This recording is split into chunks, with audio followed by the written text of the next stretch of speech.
So in today's video, we're going to focus on some tips and tricks to help you get gold and diamond on your rifles as fast as possible. Typically, most people are going to really focus on one category. Usually it's going to be the rifles, LMGs, SMGs, and then they'll kind of divvy out to the other categories if they're trying to go for dark matter. But it's going to be different depending on the individual. I know back in the day when I used to play Call of Duty, I would only get gold on rifles, and then it got diamond like back in BO2. I wouldn't even touch SMGs, and I know there's some of you guys out there, maybe some of you guys are a little bit more aggressive, you don't really touch rifles, you mainly focus on SMGs. So this one is specific towards rifles, and the main reason for that is because some of the challenges differ depending on what you're going to be playing. So right here you can see that I already have them diamond for all of them, and I've gone through and done all the challenges, and we're going to talk about some different strategies to make this as fast as possible. And it's not just me talking about it.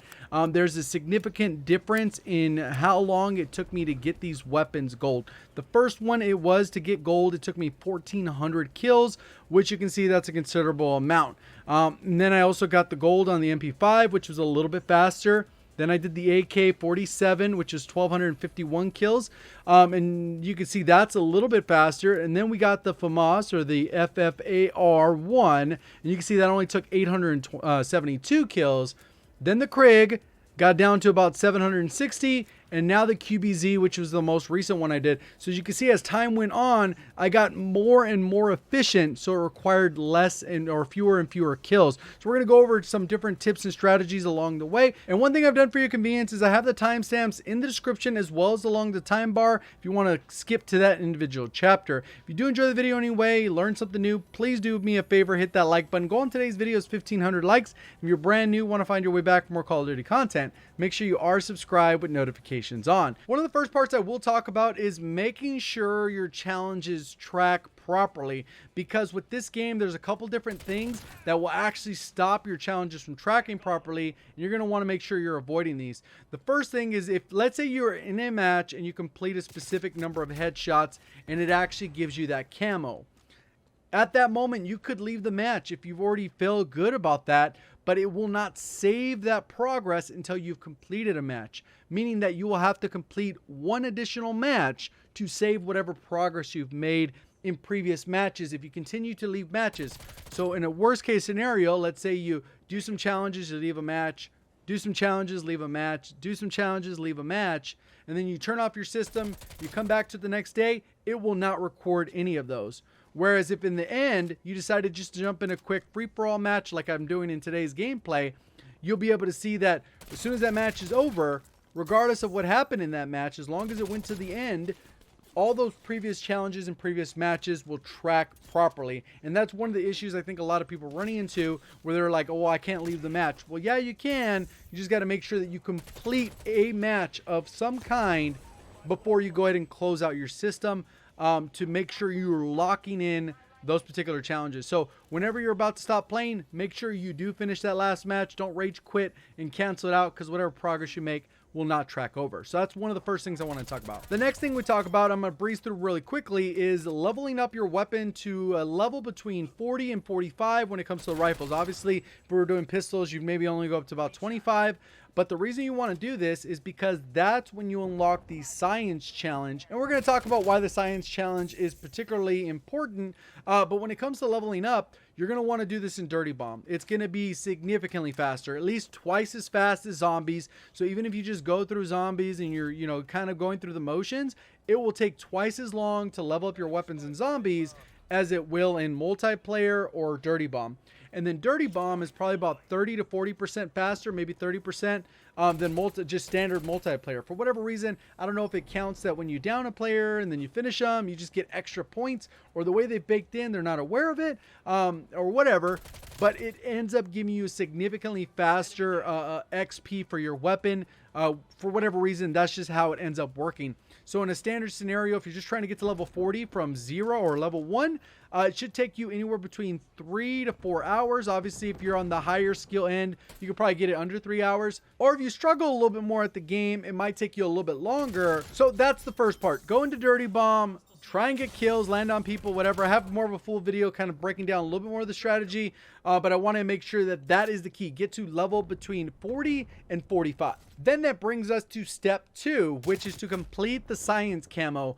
And the science camo for the rifles is to make sure you're shooting people behind cover. It is a little bit more elaborate, the description it gives, but basically you want to shoot people that are completely in cover, where basically you're only seeing their upper chest and head, and that's pretty much it. There's different scenarios that you can do this in. It can happen organically, but the way a lot of the map's designed and the way people move, it's very hard to just make it happen.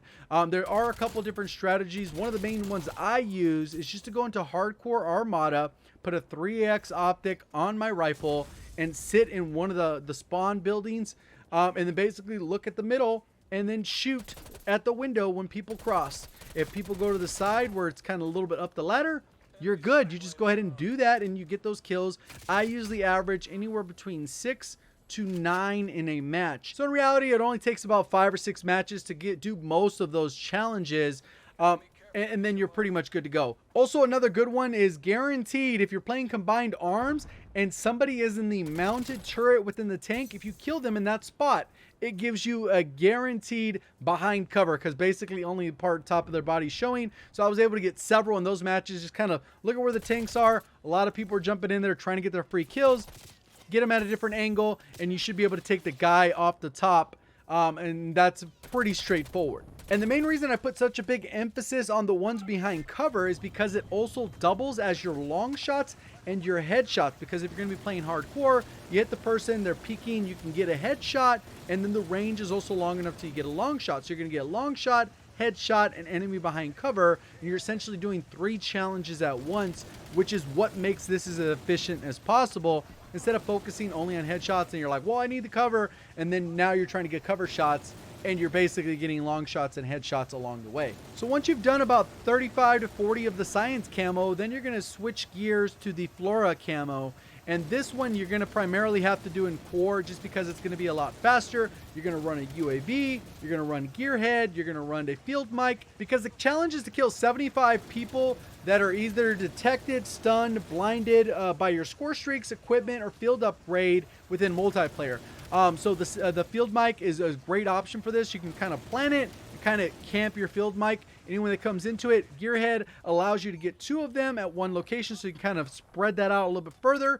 You're going to have the UAV, and if you want to take it up a notch, you can go ahead and go with the stun. So pretty much all those kills are counting. And then once you've completed all 75 of those, you should have mostly completed the long shots, headshots, as well as behind cover. They should all be fairly close. And if you need to work on a specific one, maybe you need a couple long shots and headshots, maybe you go hardcore satellite, you kind of post up, 3x optic, you continue the armada strat because maybe you need a couple behind cover, and then pretty much you finish those out, and organically your weapon should have already passed level 50 and you should already start working on those double kills, and almost all of them should be done by the time all these other challenges are done, because you only need to do 25 double kills, which is right around 50 kills. And that's essentially what you got to do for all 5 of the rifles. So pretty straightforward guide that pretty much anyone can do. Obviously in some cases it'll take a little bit longer or shorter than others, but at the end of the day it is a straightforward method that'll allow you to get gold and diamond on all of your rifles. And then once all your rifles are maxed out, if you wanted to go ahead and get the golden viper or the plague diamond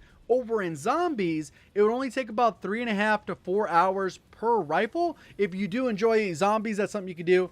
All you got to know how to do is pack a punch and get to around 25 3 or 4 times, and you should have pretty much all the challenges complete, since all of them will be unlocked. Just making sure you're getting those crit shots. And that's pretty much it for the video. If you enjoyed it anyway, please do me a favor, hit that like button. If you're brand new, want to find your way back, make sure you are subscribed with notifications on. Appreciate all the support on the channel. Thank you for watching. As always, have a great day.